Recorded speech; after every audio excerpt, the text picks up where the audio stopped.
And first order of business is call to order. Roll call. Let's start with Mike. Adams here. And Ray. Johnson here. And Byers are here. Myers is here. It's a plural. Huh. Robert Sandra here. and Debbie. You Robert's are there. here. There you go. Wonderful. And let's do the Pledge of Allegiance next. If you can roll that, Jessica.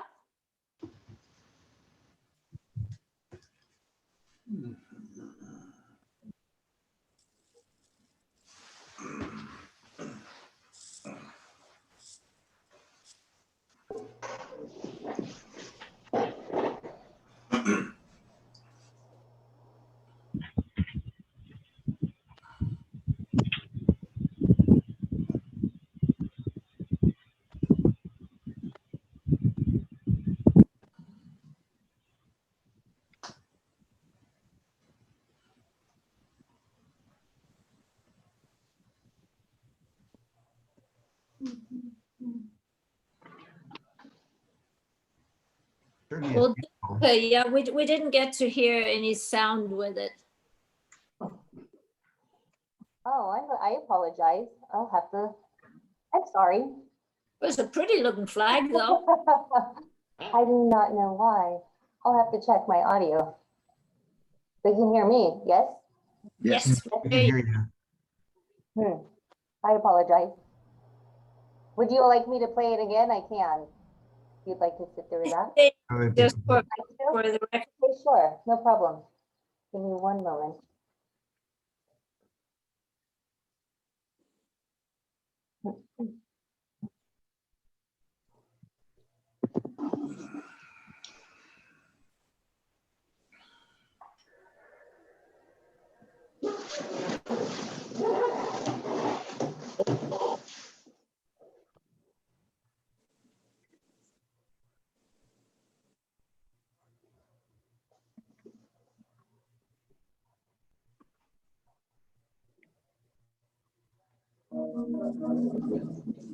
I pledge allegiance to the flag of the United States of America and to the republic for which it stands, one nation, under God, indivisible, with liberty and justice for all. Thank you, Jessica. It worked this time. No problem, okay. I had to turn mine up a little bit. That is no, yeah, you could kind of hear in the background last time, but this was great. Thank you very much. Mrs. Byers, I failed to make a comment at the beginning. As I promised Ms. Roberts, she had her second flu shot today and is participating from home. And so the sound may be off through the meeting when she speaks. So she asked that everyone bear with her, if you wouldn't mind. Absolutely. I'm glad you're able to join us, Debbie. So thank you for being a trooper. Yeah. In addition Hanging in to Sam, who is also a trooper, but you're both troopers, as it happens. Next we get to our sheriff's report. Deputy Sam, if you would please give us the report, please. Well, first of all, happy to see everybody again.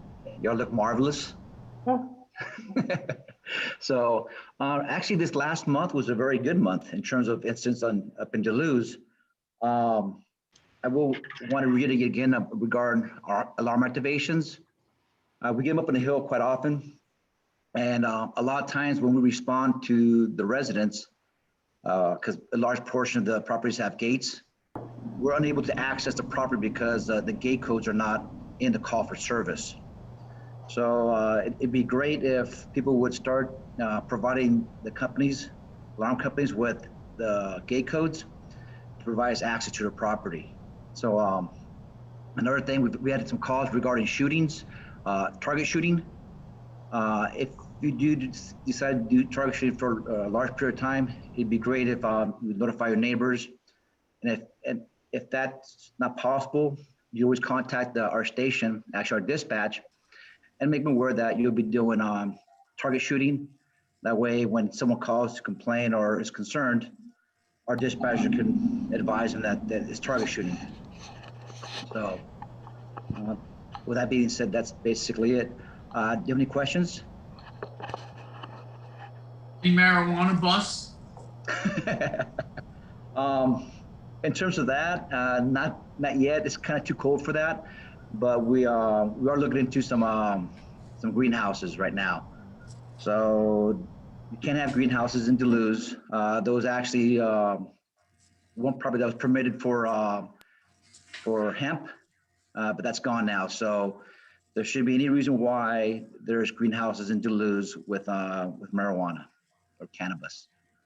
But no bus, but they're coming in the next few months, basically. So in the next couple of weeks, you'll probably be seeing a green helicopter flying over Duluth. That'll be me. So if you see it, please wave, and I'll wave back. You're a man of many talents, Sam. So you can also fly a helicopter now. Great. Wish. All right. Well, thank you very much, and glad to see that you're making it so far. And hopefully tomorrow you'll be over the worst. That's it's not fun, but it's for a good purpose, right? Yes, ma'am. So. You have a good day. Yes. Wonderful. Go ahead, please. Sam, did you want to make a comment? No. Okay. No. Okay, thank you.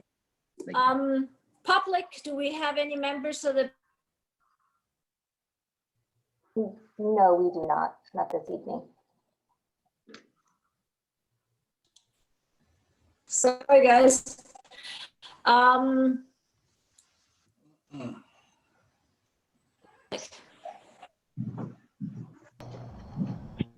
Available. Okay, at that point, if there are no members of the public here, we will move on to the next item, which is our annual audit. And, Excuse me, can I make a that is- comment? Sure, go ahead. It's actually just a request. We received the 700 form or statement of economic interest to be filled out. Could we also get a copy of what we filled out last year? Sure, yes, Thank you. That would facilitate filling this out again. sure, not a problem. Thank you very much. That's all.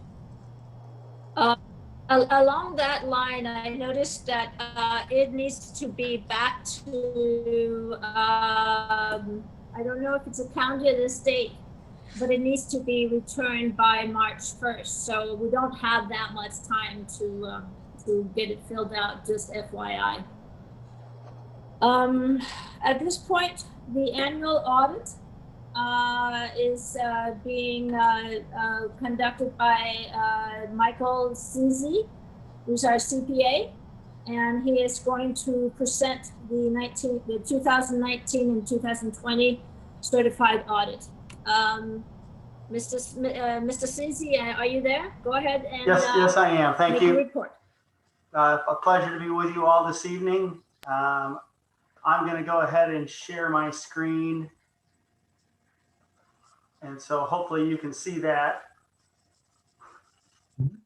And so we met last week with the Finance Committee and went over the financial statements, a very similar presentation. There's certain communications that I have to make. So I will go through the independent auditor's report and the cash flow statement. I'm going to go through it fairly quickly because we did go through it with the Finance Committee previously. But if you have any questions at the end, I'd be happy to address those. So I'm going to again cover the independent auditor's report, which is on pages 1 and 2 of the financial statement. The first paragraph of that report indicates what did we actually audit. We audited the statement of net position, the statement of revenues, expenses, and changes in net position, the statement of cash flows, and of course the notes to the financial statements. The second paragraph indicates that it is management's responsibility for the preparation and fair presentation of the financial statements. That includes the design, the implementation, and the maintenance of the internal controls. The third paragraph tells you what my responsibility is, the auditor, and that's to express an opinion on the financial statements based upon our audit. So essentially what I'm telling you is that the first 2 pages of this report they belong to us as the auditors. Everything beyond it is the financial statements of the district and belongs to management. That same paragraph tells you the auditing standards that we followed.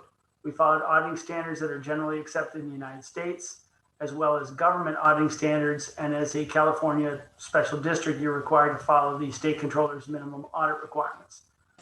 Those standards require that we plan and perform the audit to obtain reasonable assurance that the financial statements are free of material misstatement. The fourth paragraph tells you what an audit is, and it is the performance of procedures to obtain evidence. The procedures selected depend on the auditor's judgment, and that includes the assessment of the risk of material misstatement due to error or fraud. We consider the district's internal control and design procedures that are appropriate in the circumstances, and we evaluate the accounting policies and the reasonableness of any estimates made. So we tailor our audit to you specifically. The fifth paragraph at the bottom of page 5 tells you that affirmatively that we do believe that the evidence we've obtained is sufficient, it's appropriate, and provides a basis on which to make our opinion.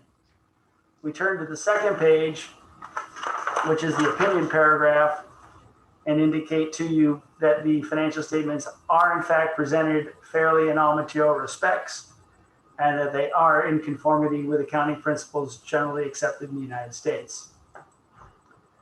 The seventh paragraph refers you to some supplementary information that's included in here that includes the MD&A, or management's discussion and analysis, which comes before the financial statements. And then there's a couple of supplementary schedules in the back dealing with the pension plan, both the proportionate share of the net pension liability and the schedule of contributions. I'm now going to turn to the cash flow statement, which is on pages 12 and 13, and run through that briefly. And the reason that I do that is because everything eventually runs through cash. So I think it gives you an awful lot of information in hopefully a brief amount of time. But starting at the bottom of page 12, you'll see that we ended the year with a little bit better than $6.3 million. And we started the year with a little bit better than $6.9 million. So we had a $592,000 decrease in our cash and cash equivalents. Now that's compared to an increase in the prior year of $108,000. Combined, that's a difference of about $700,000 year over year.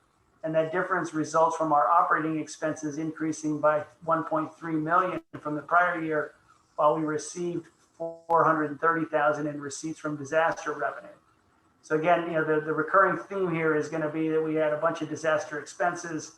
We've got a receivable on the books of about $1.5 million at the end of June 30th, waiting on receipt from both from the federal government and the state government. So we basically incurred about $1.9 million in expenses, and we're currently carrying a receivable of about $1.5 million. In addition to that, we spent $95,000 less on capital assets in the current year, and our accounts payable went up by $70,000. So again, that's $70,000 of expenses that we haven't shelled out the cash for yet. So that would also increase our cash.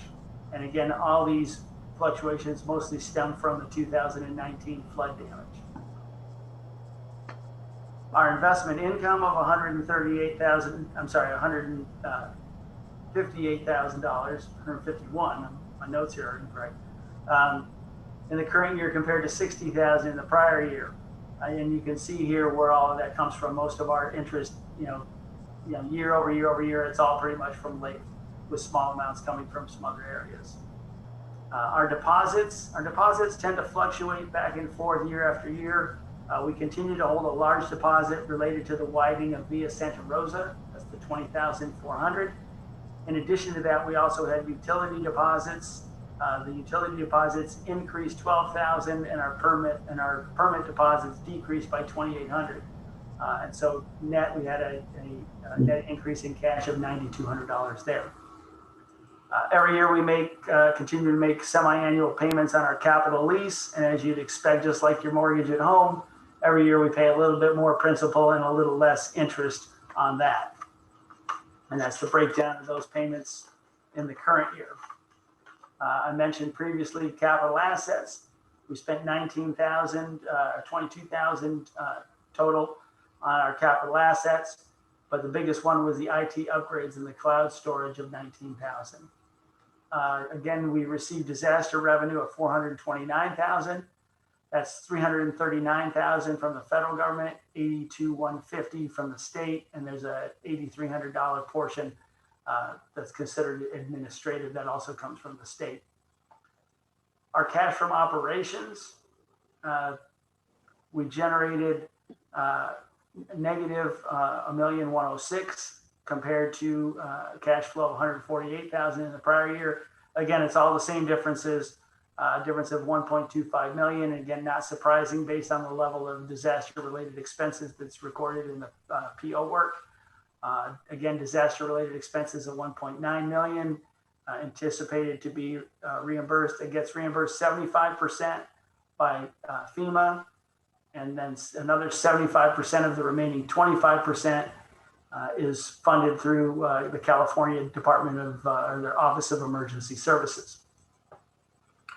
That was what I had prepared for you this evening. If you have any questions, I'd be happy to address those at this time.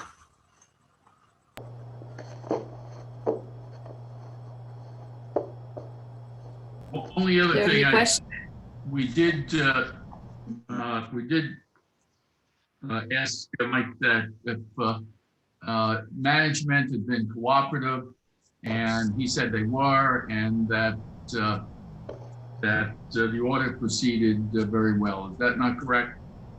That's correct. I mean, we got a late start because, again, all the disaster work that was going on your end. You know, Teresa was busier than a one-armed paper hanger with putting together all the paperwork that goes together with being able to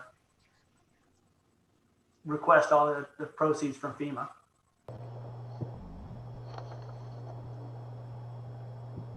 Do we need a motion to accept this? Are there any other? We do. Can I have a motion to accept the audit? I'll make that motion. Second. And a second? Second. Thank you. And all in favor, please so indicate, starting with Mr. Adams. Adams, aye. Mr. Johnson, Johnson, aye. Byers, aye. Mr. D'Alessandro. Alessandri, aye. And Mrs. Roberts. Let's see, Roberts, aye. not sure.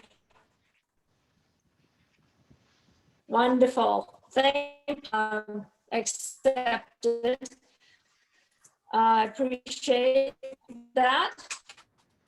E for information only, and that is the financial statements and statements of investment policy. If there are any questions, let me know. Otherwise, we will move on to, go ahead.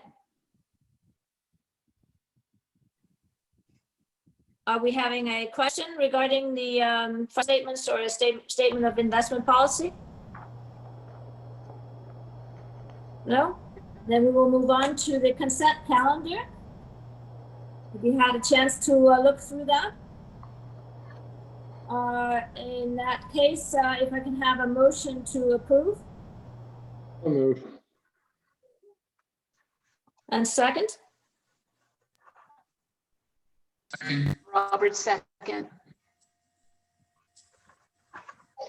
yes.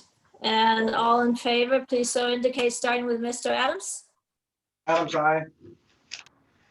Johnson, aye. Thank you. Byers, aye. Robert, Mr. Roberts, D'Alessandro. aye. Alessandri, aye. Robert. All right, and Robert's aye. Thank you very much. we will move on to item G, roadway reconstruction projects on Sandia and Via Vaquero with David Hunt. So please, Dave, let us Okay, know what there is to know. All right, brief update.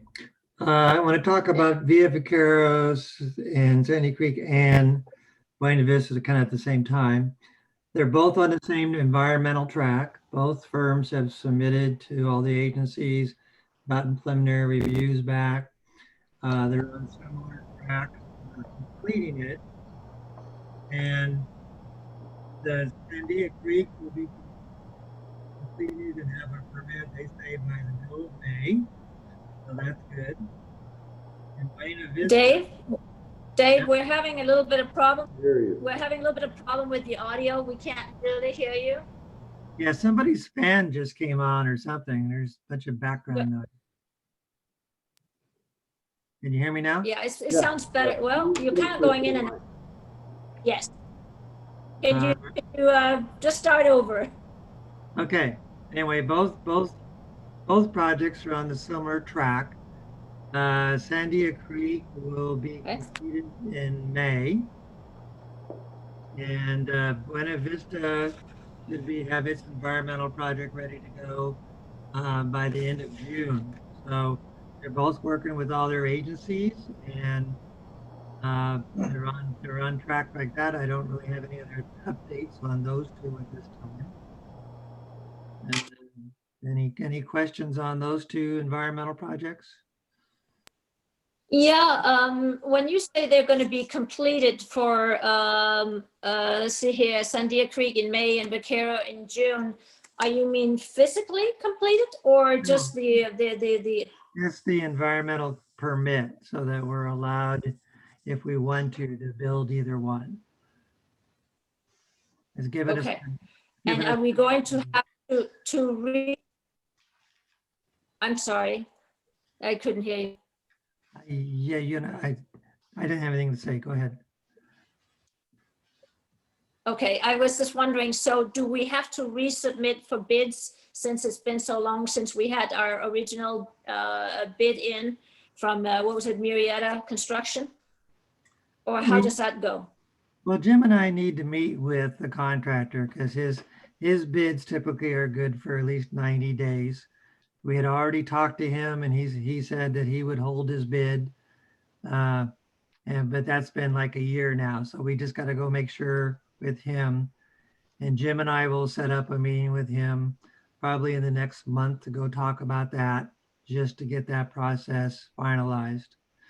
And also talk with FEMA to see if they will allow us to give it to the contractor that bid on it, because he bid on it against 2 or 3 other firms. So it was a legitimate bid. But I want to make sure we don't jeopardize any money with FEMA first and then deal with the contractor. So all that's going to take care of this month. And if FEMA says you got to rebid it, we have plenty of time to rebid it right now. And there wouldn't be any issues with Sandia Creek. Okay, great. What is Well, thank you for that up. what is the likelihood in a percentage? Is this 90% certain or 50% certain that we can begin construction May or June?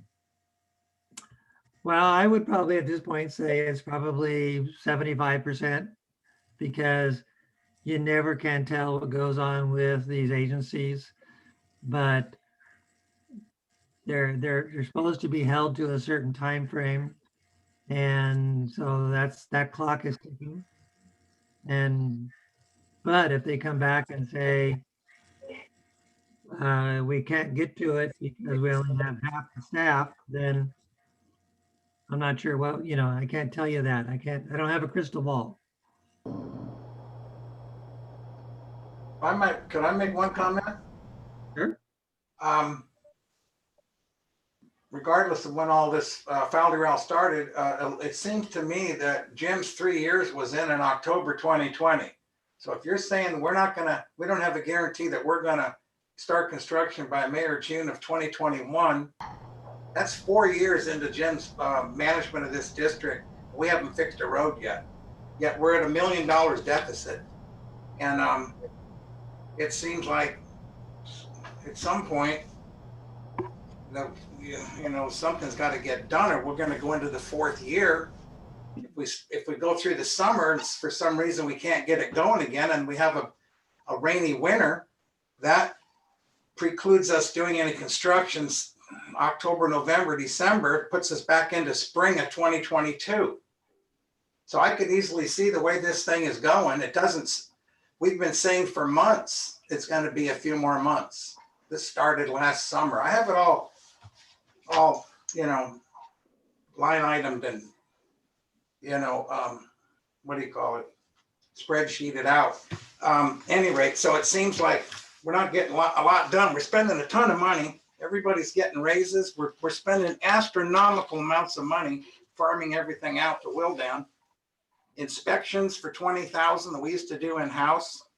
All kinds of stuff. And in my personal reading of all of this, and I don't understand everything, but this district looks to me like it's totally dysfunctional, out of control, with spending absolute unbelievable amount of money spent on different things. $70,000 to Wildan for engineering, $45,000 this past month to Wildan. We're spending hundreds and thousands of dollars on slideshows to show us trucks that are broke down and a bush that's sticking out and a hole they got to fill.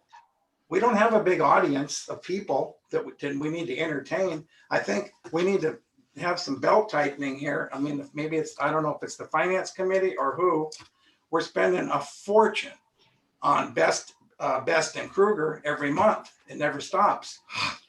And one comment I wanted to make was a couple months ago, I emailed Ward about, I was going to ask him a question, and it was of a personal nature.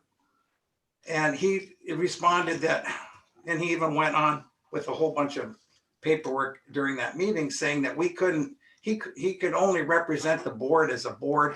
He couldn't represent any single person on the board for any reason, because that's not the function. Yet I don't see the cost of that 5-page defense that you guys did with 2 attorneys to combat the whatever that case was against Mary Ann. So how does the attorney go to bat for Mary Ann? It had to be thousands because there was several attorneys involved in it, and it took up a lot of time, and it was several pages long. But when I asked, I didn't even get to ask one question because that's not his position. So Mike, just a minute. wait. I'm almost done, and I'm going to finish it up. You're going to be so happy with what I have to say. Wait. What? I'm just saying, I'm just making a comment. I'm not saying it's good or bad. I'm just saying we're not getting anything done. Point out that Pardon? I would beg to differ, and I would talk to the other board members, but I would point out that you're bringing up issues about my ability to serve on the board and the Best and Krieger's ability to establish from the board whether or not that was a possible thing. This has nothing to do with our roadway construction projects that we're in the midst of. I mean, it just kind of goes all over the place, and I just think we should follow the agenda outline.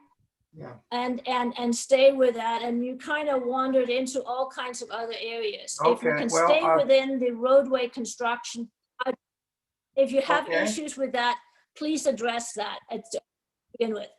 Okay. That's very Okay, good. so do you Pardon? have, yeah, so in regard to the roadway construction, I would say that Well, I'll wait until we're on a Mr. different Emmons, subject. That's fine. That's fine. Okay, so I would in defense of both Wildan and Mr. Emmons, I would say that neither Sandia Creek or Vaquero Creek blew out the year that we started on the board, because I happened to start at pretty much the same time. And I believe that Villa Vaquero and Sandia Creek blew out in the winter between 19 and 20. Is that correct? If I remember correctly. You might recall that the start of 2020 issue with a virus that has just simply stopped everything in its track, especially over in the environmental agencies and FEMA and the state. And things that were put to bid and was by fall just simply ground to a stop. Now, I know that Mr. Emmons is a very powerful man and can get a lot of things done, but I don't think he has had a lot of control over the COVID virus. So I think we ought to give him a little slack on that. So I just wanted to mention that. And I do believe we still have the Buena Vista reconstruction project that we were going to finish talking about, Dave. So if we could continue, please. Okay. And we haven't spent millions on either of these two projects because nothing's been built on them. So it's just been design and environmental charges so far. So it's a small number to that. The only thing else I'd talk about is the slurry seal project that's on the list, and that is complete 100%. And next month I'll be writing a staff report for notice of completion so that we can pay the retention fee after that. And with that, I'm done.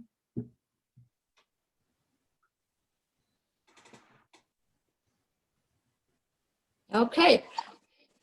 Does comments or questions for Mr. Hunt? All right, then we will move forward to item 8, traffic safety. And Mr. Liebring, if you can please update us on that. Yes, ma'am. I got a little presentation. Okay. We'll go through this quickly for you.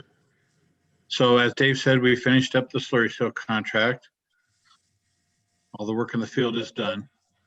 We put up some signs. We're moving around the speed feedback sign on various streets, continuing to keep people's speeds down as much as we can. Jessica? We've taken care of several intersections recently for safety for approaching cars, working with people on their driveways to make sure they're spotted in the right locations for the view. And we've been out installing blue RPMs that were missing at some of the fire hydrants so that the fire department can find those quickly at night. And that's my traffic section. Any questions? I have a question. Yes, Mike? I saw in the budget for the monthly expenditure, $1,700 and something for signs. What I was wondering was, I thought we replaced all the signs in the district about, I don't know, 18 months or two years ago. Are you replacing worn out signs, or are these new signs? Because I seem to be seeing a lot of new signs on every corner, and some of the signs look like they might have been changed out for bigger signs. The same sign might have been 30 inches, now it's 36. I mean, can you explain any of that? What that 1,700 was for? I don't have the bill. I don't have the bill you're talking about, but I can at least, but I can at least speak to the signs that we are changing out. We've had some stop signs and stop sign posts, other kinds of posts that have broken off in the wind. So we've been buying new posts. I know that was a large portion of the cost. We are updating some of the signs from the 30 inch to the 36 inch because 30-inch signs are the wrong size for 55-mile-an-hour streets. And they also, because some of the signs have the wrong designations on them. So we've been correcting that. So there's been a few upgrades and stuff like that, but nothing out of the ordinary.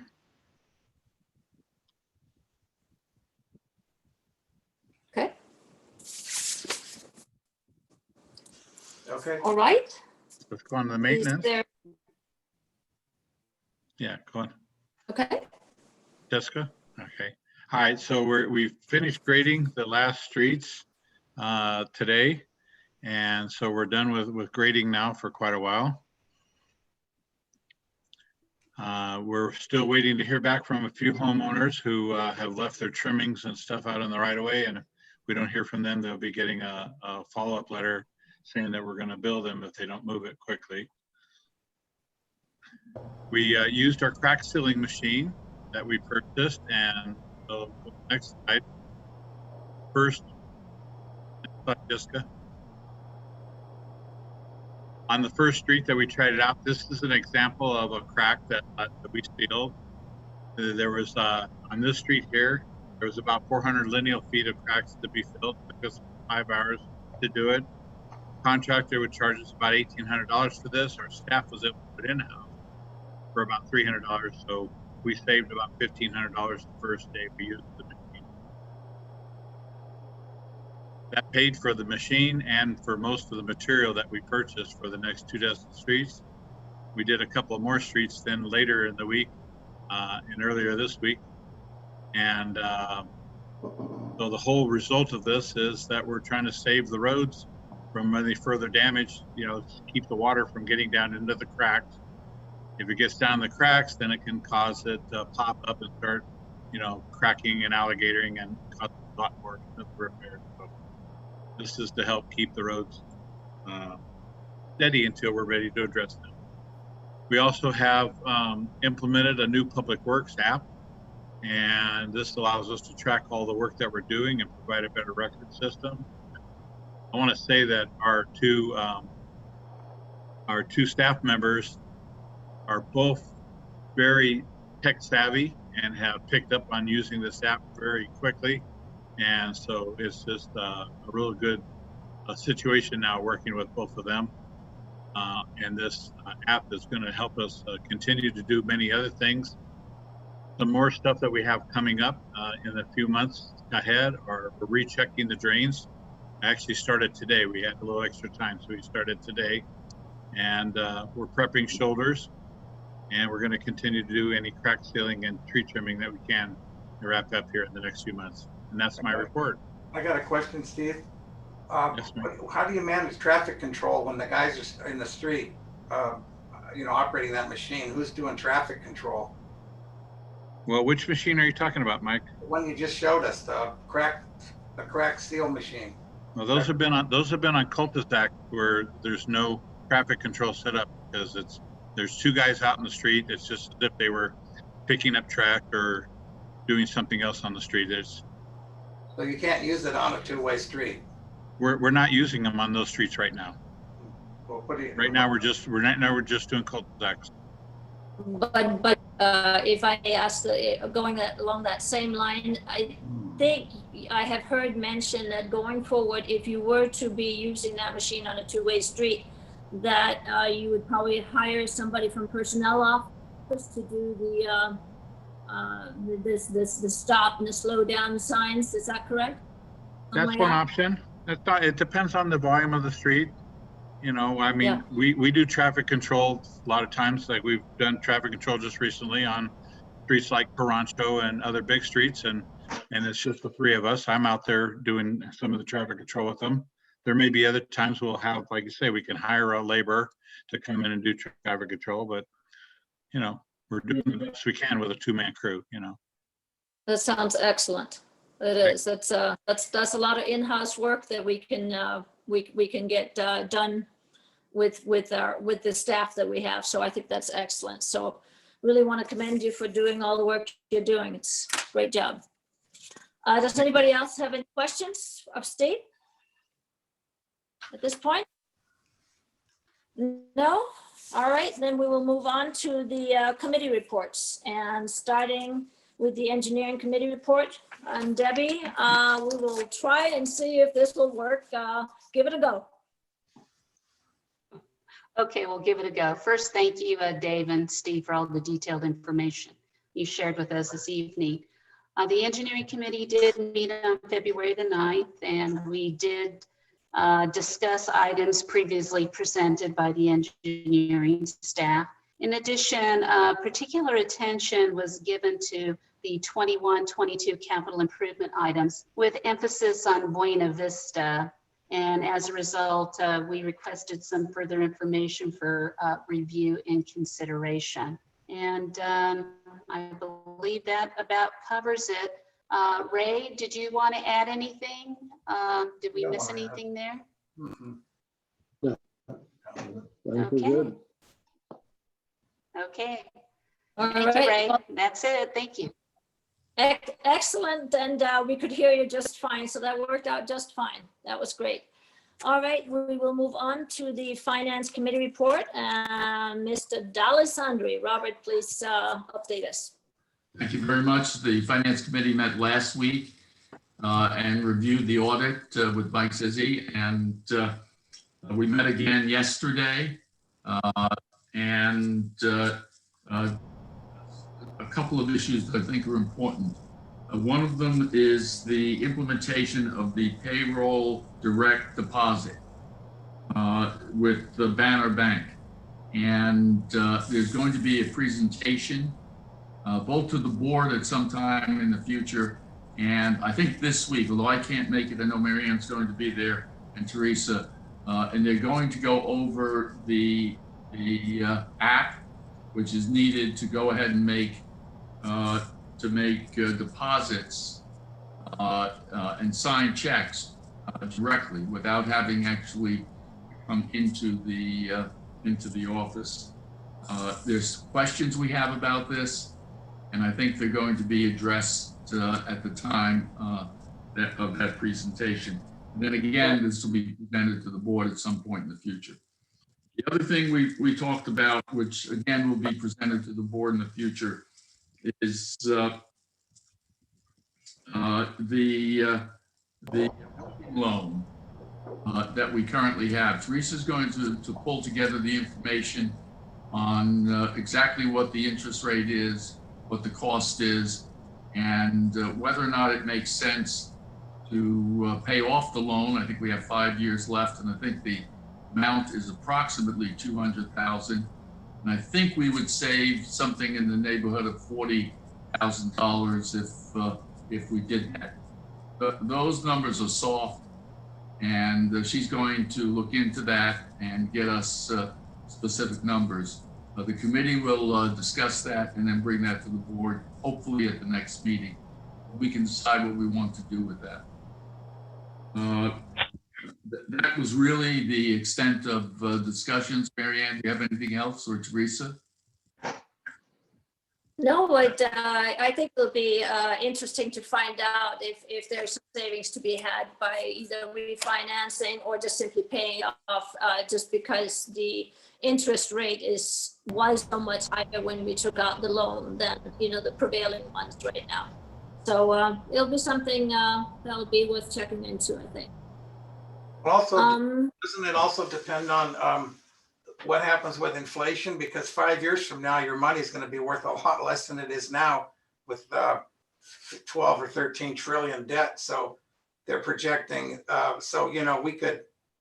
we'd be paying it off with in cheaper dollars. In other words, our dollars are, if we pay them off now, they're worth X amount. 5 years from now, the dollars aren't worth much. So we pay it off little by little. We might save some money now. But well, there are three. Two comments about that. About 10 years ago, I was looking at a $105 million loan, and we acquired that loan to build a building and refinanced 3 years later to get a better interest rate because the interest rates were going to go higher.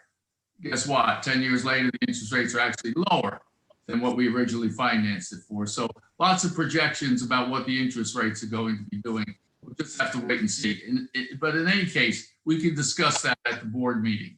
And make that decision. If we want to go ahead and do that, we can. If not, we don't have to. Right.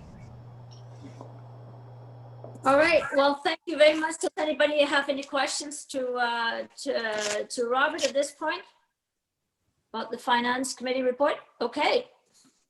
Well, then we will move on to the legislative report, and you will notice it says legislative report AB 421. We need to make a slight change to that. It is now called the legislative report SB 415. We do indeed have a bill in the legislature. It is what's called a spot bill.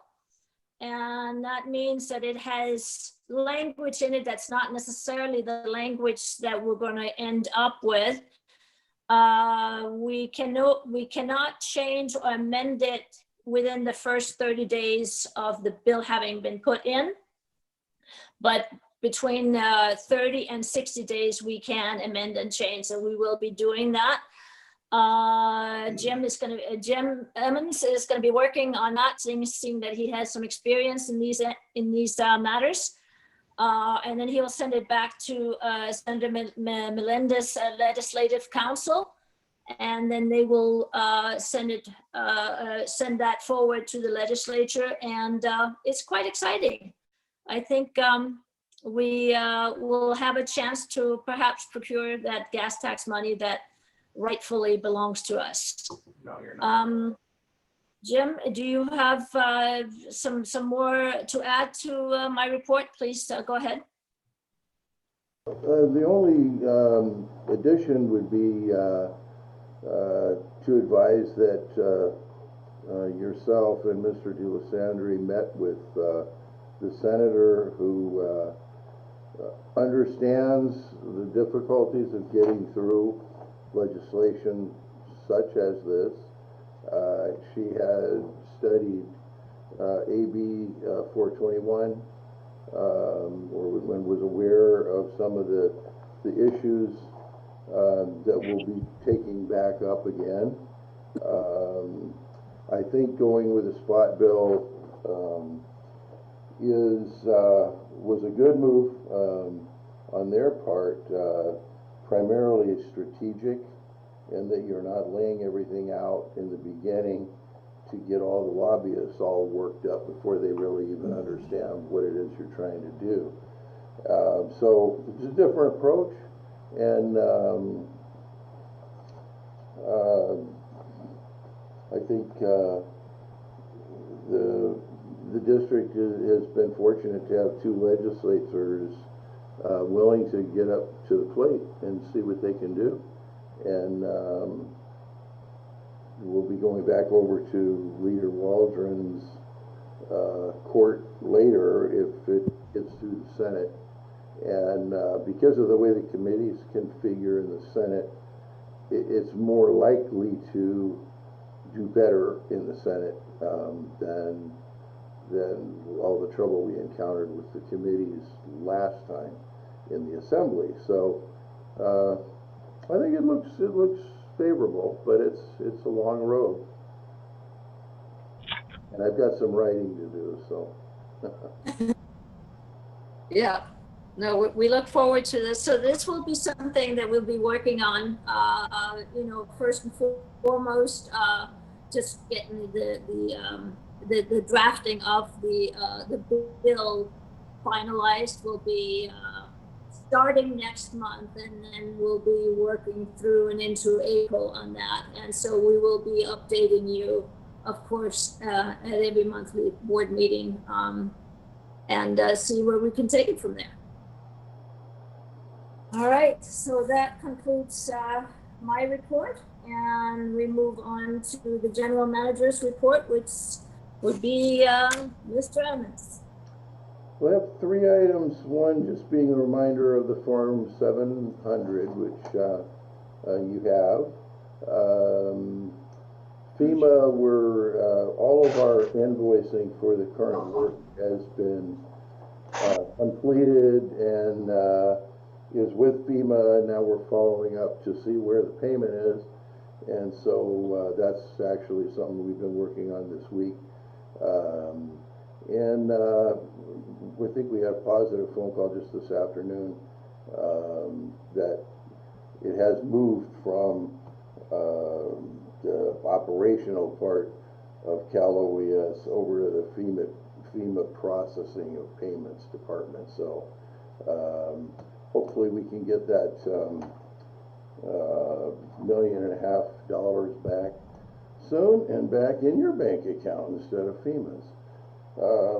I reported 3 meetings ago, I believe, that the state required LAFCO municipal service review, which each LAFCO is required to review each agency that they approve, which we would be one, every 5 years to determine that they're still operating efficiently and that there aren't ways that they can be combined with other districts or cities or counties. Our number came up this year. We just completed our filing, which is about 3-inch thick set of documents that they're requesting, and filling out about a 10-page questionnaire. So that will get the ball rolling, and they'll be meeting with us. I believe they meet with the board, but they did say that they're probably, because of COVID, meetings probably won't begin until late spring or summer. But at least our part is complete, and that will be coming up soon. And those are my comments for tonight. Okay, thank you. And that means that we are now on to item K, and that is our legal counsel matters. Can I ask a question? You have, I'm sorry, Keith, for interrupting you. This Form 700, can that be faxed or emailed, or do you need an original? We need an original. Okay, that's the first thing. Second thing is there's continuing education that is required of board members. Yes. Okay, you know, I need to know what that is and how to access it. Jessica maintains the log, and when you come, it's every 2 years. There's 2 courses you have to stay up on. Jessica, Yes. anything changed in the last few months? Mr. DeLisandri is probably coming up soon. If you haven't taken one in a while. Right, yes. I'll be sending information in regards You to do that. the online, you do the online class, and then she collects the certificate and sends it to the proper location that it needs to go to. Okay, good, thank you. You should be, I think everybody's up to date last time I checked, right, Jessica? Well, no, not everyone, no. I'm No. sorry? No. We have, actually, not everyone is up to date, no. Okay, well, are you getting with them to get them? Yeah. Oh, that's right, because a lot of these classes were affected by, and it's been pushed back, that's right. They're all online they're all online classes, aren't they, Jessica? There's They are, sexual harassment and ethics. correct. You guys ought to pay particular attention to the ethics class, which stresses honesty in public servants. They have to be, people are entitled to honesty in their public servants. So, I mean, that was really weird because I took the class that, I think it was a month or 2 ago, when they had that thing come on that Ward presented about Mary Ann, and I was thinking, that's really weird. I just took ethics, so there's a lot of things in there about things like that. So I wanted to make an announcement. I mean, but Mary Ann cut me off before, But I've been on this board for many, many years, and in the early stages, I felt I was contributing to the forward movement of the district, and my voice and what I had to say was valued by the rest of the board and the staff. But in the last several months, it's become apparent to me that my usefulness on the board has been far outlived, and I don't want to pull a fast one and say, oh, right at the end when we have to run again, all of a sudden I'm not going to run. So I'm giving my notice right now that I'm not running again. So to give the board time and somebody in the district that might want to serve, that lives in the district, time to make plans, and you guys could, talk to people that in the district and see, hey, there's going to be for sure at least one board seat coming up. I think it's time for me to pass the torch, and I've enjoyed doing all this, and I'm going to continue. I'm not going to resign. I'm going to continue to finish my term and then hand it off to somebody else. So I wanted to just let you guys know that, just so you guys could make plans, and maybe that would be helpful to you. That's it. Well, we appreciate that, and we do appreciate your service. I think you have made a lot of valuable valuable comments and insights, and that has been very helpful to the board. So I just want you to know, Mike, whatever differences of opinions we may have had have just been just that.